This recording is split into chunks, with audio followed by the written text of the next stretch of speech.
How's it going, everybody? Okay, continuing on from the set of questions. We're going to be starter. All right. So it's from Steve. Strong appetite or addiction.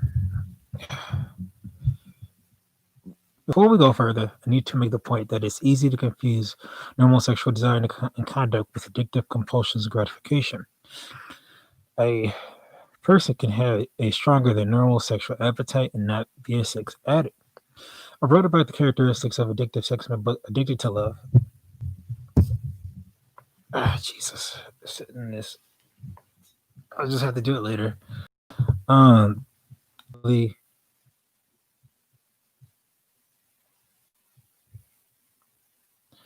Okay, sorry. Continuing on. Read the list to help you distinguish between addictive sex and stronger than normal type. Addictive sex is done in isolation and is devoid of relationship. This doesn't necessarily mean that it is done while physically alone. Rather, it means that mentally and emotionally the addict is detached or isolated from human relationship and contact. Addictive sex is mere sex for sex for its own sake, sex divorced from authentic interaction of persons. This is the most clear regarding fantasy, pornography, and masturbation. But even regarding sex involving a partner, that the partner isn't really a person, but a cipher, an interchangeable part in an impersonal and almost mechanical process.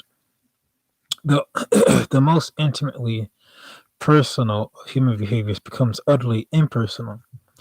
Addictive sex is secretive. In effect, sex addict develops a double life, practicing masturbation, going on porn shops and massage parlors, all while hiding what they're doing for others, in a sense, even from themselves. Addictive sex is devoid of intimacy. Sex addicts are utterly self-focused. They cannot achieve genuine intimacy because their self-obsession leaves no room for giving to others. Addictive sex is victimizing. The overwhelming obsession with self-gratification blinds addicts to the harmful effects of their behavior, or what the heck? The overwhelming obsession with sex gratification blinds sex addicts to the harmful effects their behavior is having on others and on themselves. Sorry, there's probably a grammatical error there. Addictive sex ends in despair. When married couples make love, they more fulfill for having had the experience. Addictive sex leads to participants feeling guilty regarding the experience. Rather than fulfilling them, it leaves them feeling more empty. Addictive sex is used to escape pain and problems.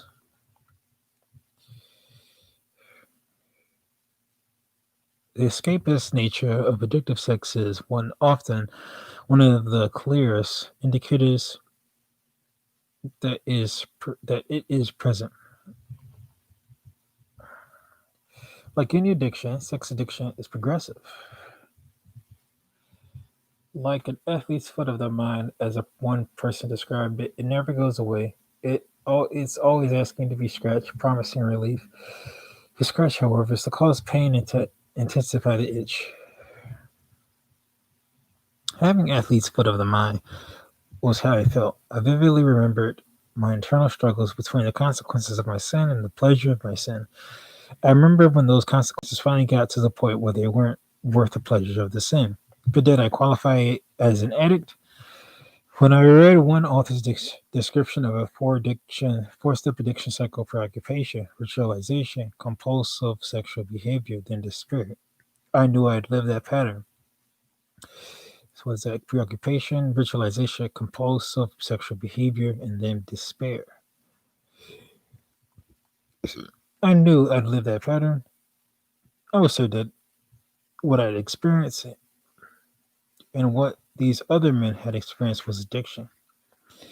But a thunderbolt hit me when the author outlined three levels of addiction. Keep in mind that this wasn't a Christian book. Level 1 contains behaviors that are regarded as normal, acceptable, or tolerable.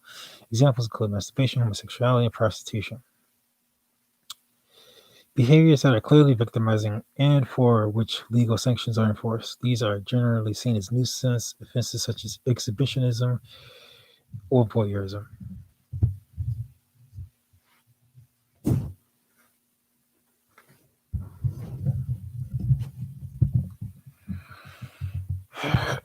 Jesus.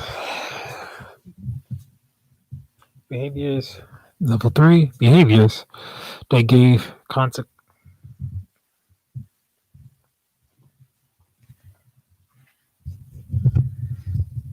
Let's see if this actually works.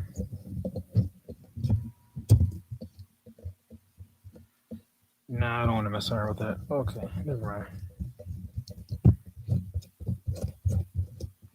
I'm gonna take it off and just hold on to it, but as much as it seems like it's gonna be helpful, I think it's just gonna cause more problems. Okay,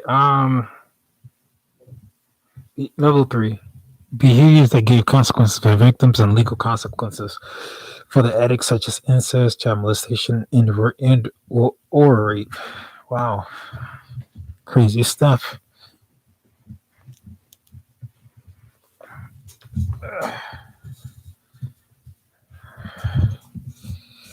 Okay.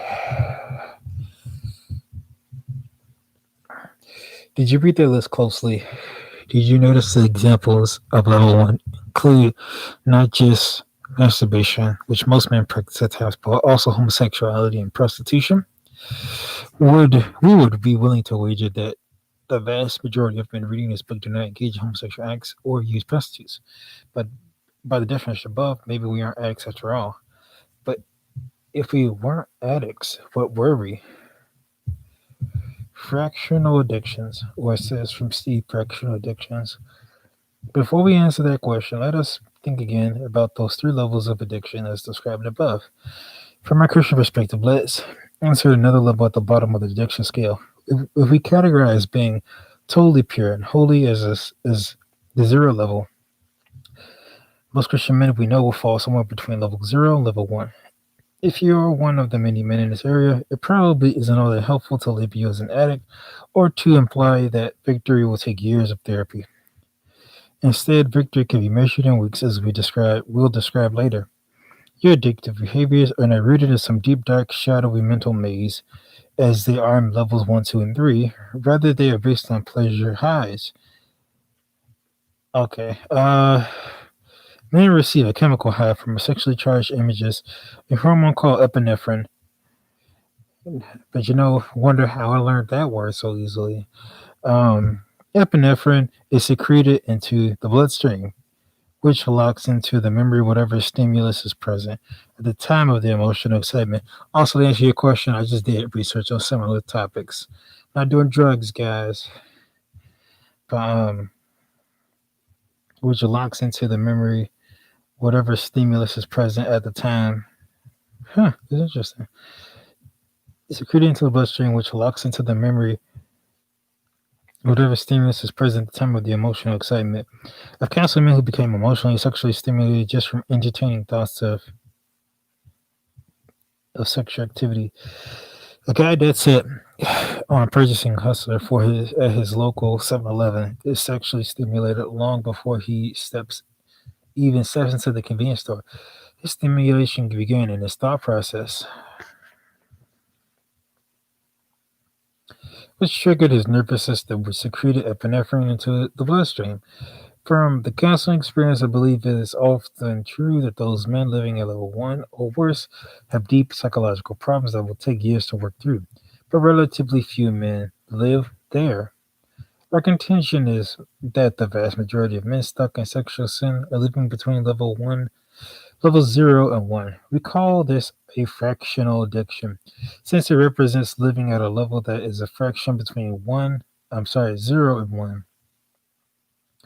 When we're fractionally addicted, we surely experience addictive drawings, but we aren't compelled to act to solve some pain. We're compelled by the chemical high and the sexual gratification it brings. Another way of looking at the scope of the problem is to picture a bell curve. According to our experiences, we figure about around 10% of men have no sexual temptation problem with their eyes and their minds. At the other end of the curve, we figure there's another 10% of men who are sex addicts and have a serious problem with lust. So they've been so beaten and scarred by emotional events that they simply can't overcome that sin in their lives. They need more counseling, transforming, washing by the word. The rest of us comprise the middle 80%, living in various shades of gray when it comes to sexual sin. Going for for going for forbidden fruit. This mask is not easy. Kind of wish it fit my nose. That'd be nice. As described earlier, I lived in this area of fractional addiction during my first decade of marriage, as well as earlier in my adolescence and college years. My interest in the female body had been formed when I was 4 and 5 years old, visiting my grandfather's machine shop in Ranger, Texas. I loved walking into that old shop filled with lathes, lathes,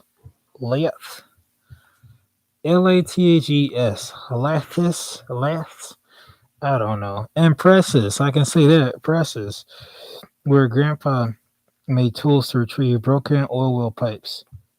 His office wall was adorned with nude pinups, and I stared at these voluptuous naked women.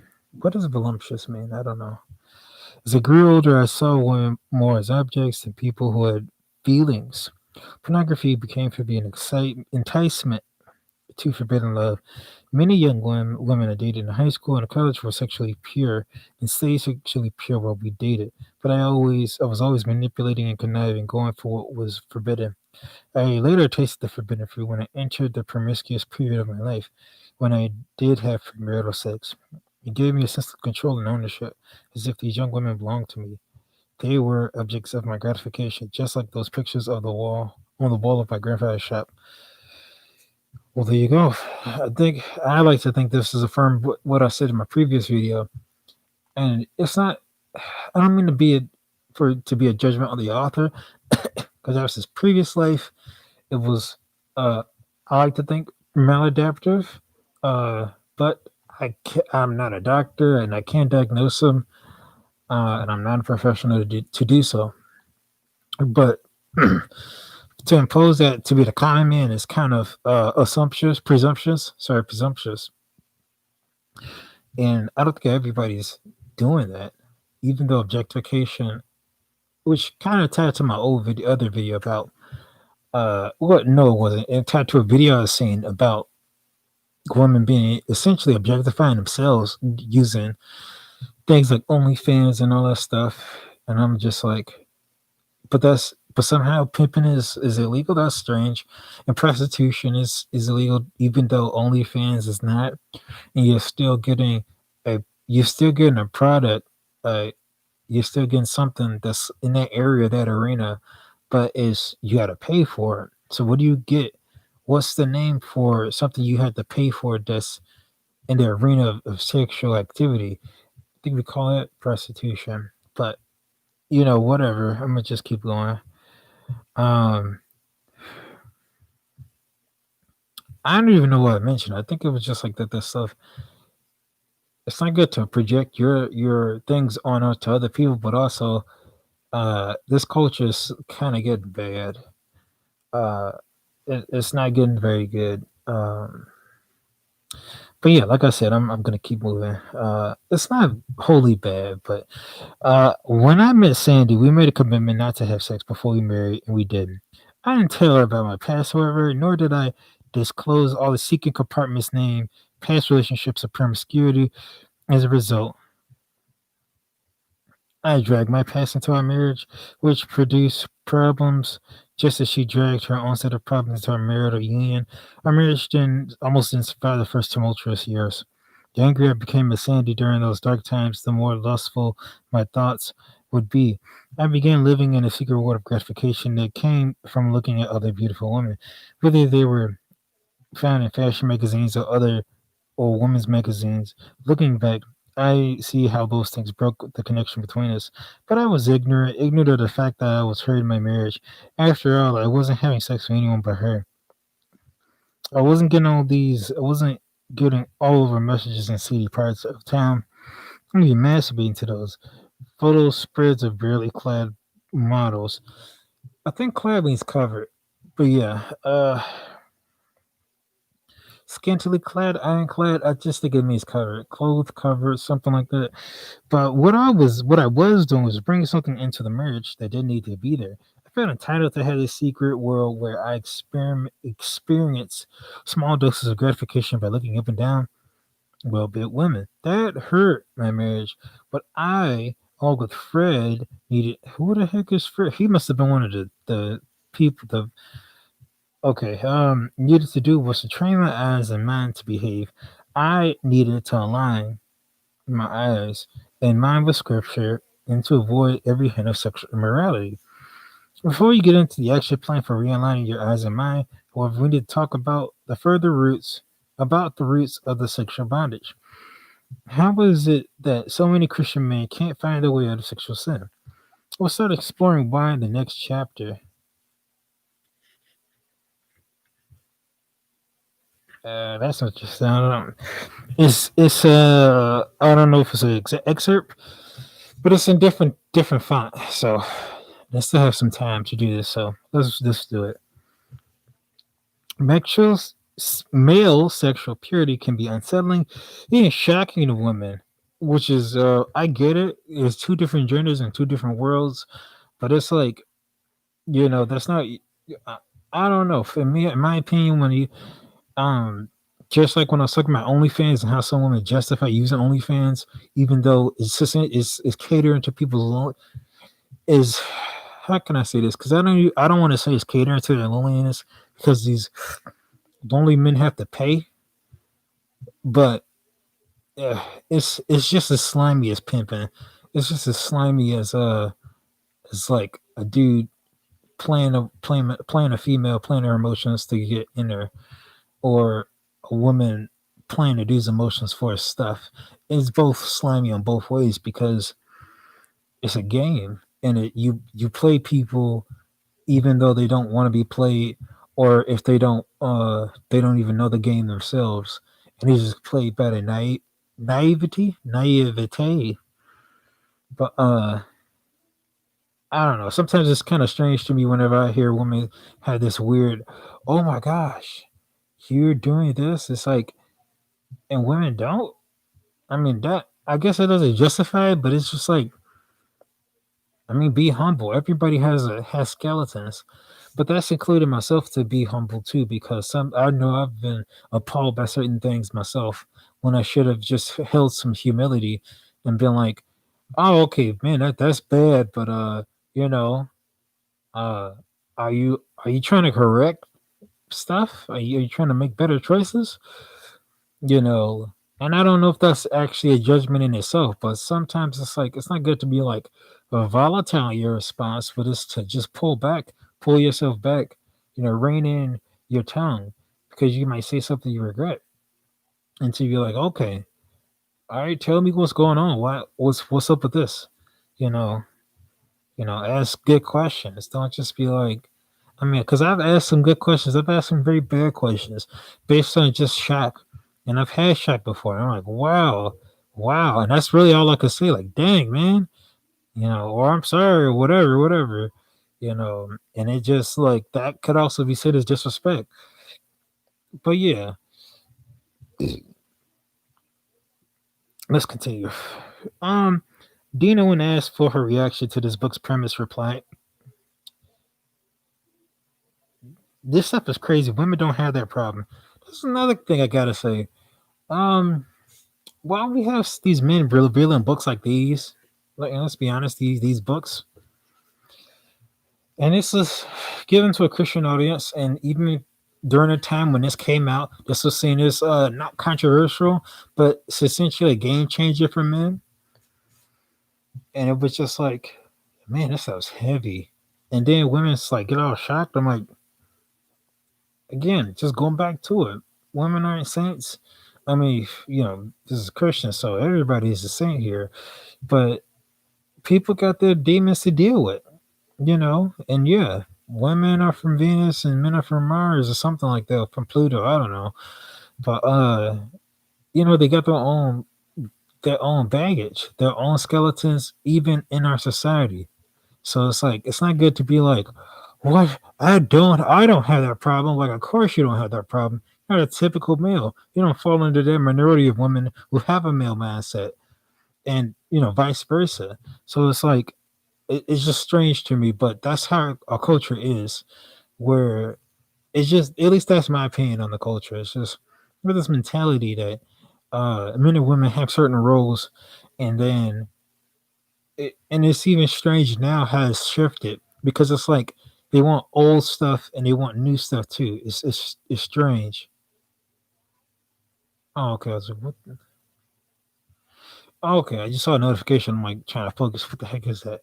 But but yeah, uh, Fawn, uh, this Fawn decided men. Flora fawn. Every time I need to figure that out. Flora fawn. Fawn is animals.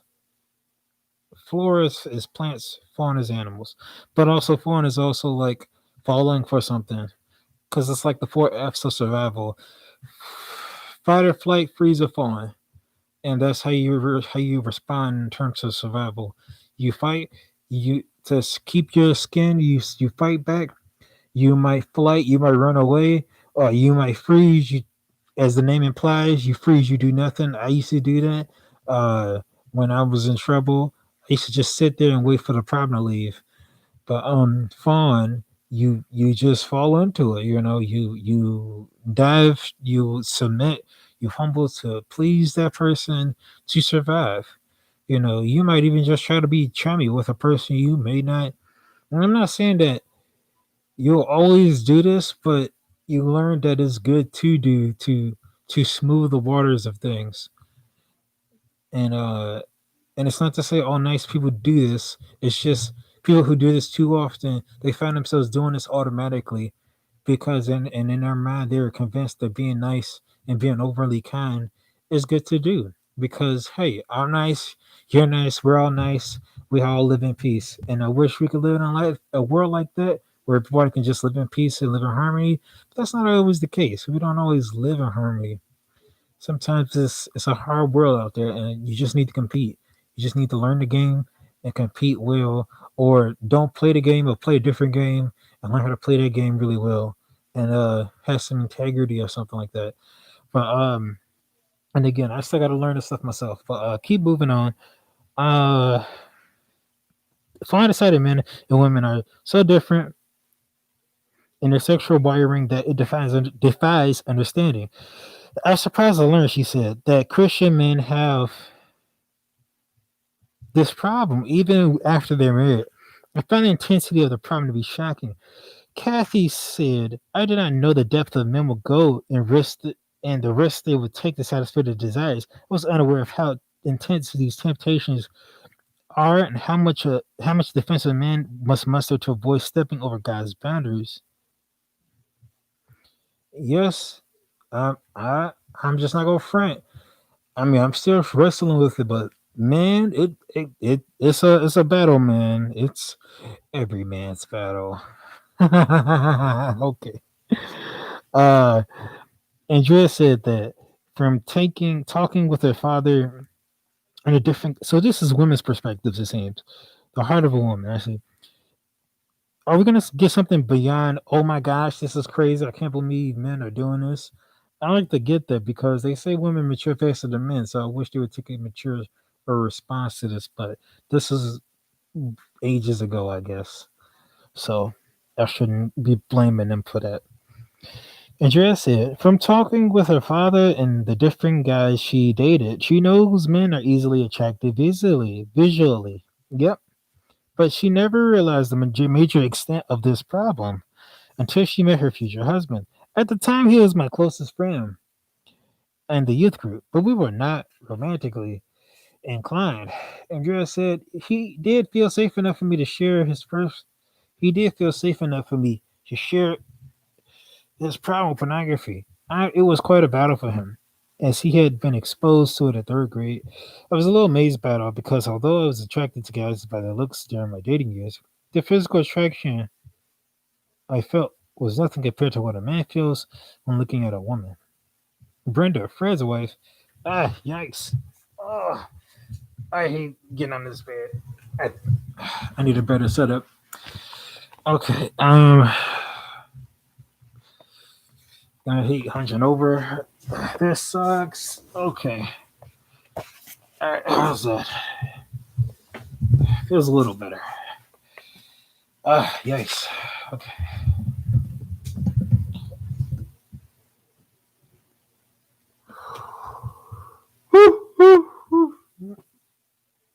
Oh, whatever. Okay. Brenda, Fred's wife, also participated in the interviews. She summarized the typical female response. I don't want to sound mean, but because women don't generally experience this problem, it seems to us that some men are uncontrolled perverts who don't think, and that's every time when somebody preface something with, I don't want to be this or that person, but and it's like if you have to preface something, then of course it's going to come off as such. But I'm going to hear her out because women don't generally experience this problem. It seems to us that some men are uncontrolled perverts who don't think anything about anything but sex. It even affects my trusted men.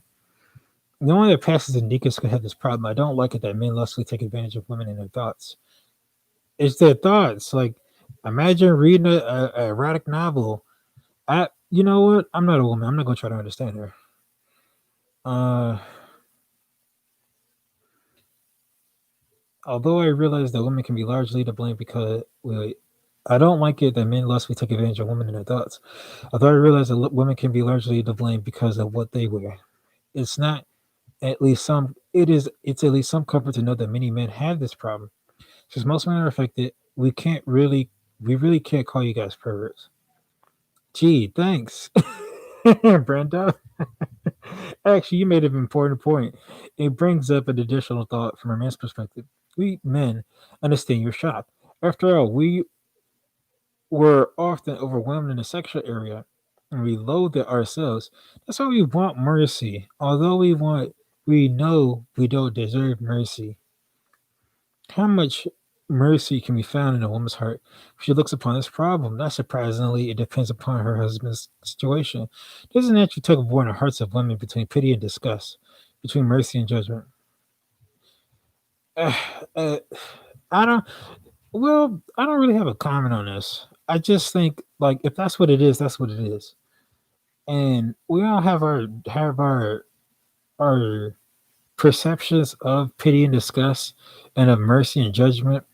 And one thing I have kind of noticed, is that not all of to cultivate mercy and stuff, cultivate positive things is a challenge. In this cruel world, it's hard to cultivate positive thinking. It's not that it's impossible; it is definitely possible, but it's a hard thing. And yeah, Alan said after hearing about this, I was surprised the married men have so much trouble. I feel very sorry for them. When I asked my own husband about it, he was honest with me that he had some struggles, and at first I was hurt. Then I just felt thankful that he would share with me. He hasn't had a problem in this area, for which I'm thankful. Kathy leans toward mercy as well. My husband is regularly bombarded with sex images, and I was pleased with his honesty regarding that, she said. I want to know the temptation he faces. It will only help me be more sympathetic to his plight. I didn't feel betrayed because he's proven faithful in this battle. Only when other women are not so lucky. What about those women whose husbands have been losing big in the battle? When my husband and I talked about this, he was honest. Dina conveyed, and I was very angry with him. I was hurt. I was deeply betrayed because I had been dieting and working out to keep my weight down so that I would always look nice to him. I couldn't figure out why he still need to look at other women. Women told us that they struggle between pity and anger, and their feelings may ebb and flow with the tide of their husband's battle. Let us direct this advice to women reading this book. Though you know you should pray for him and fulfill him sexually, sometimes you don't want to. Talk to each other openly and honestly, and do the right thing. Well, okay. We are hitting that hot diggity dog. We've reached part two. Imagine that. Uh, I think I got there the first time, and I know I quit at some point for some reason. Probably because I got tired of reading. This helps me keep on track. But Yeah, man. It's it's some interesting stuff. Interesting stuff that's being read. And hopefully as I read, I can finish this dang old book. But thanks for reading with me. Or at least thanks for hearing me out. This is check it out.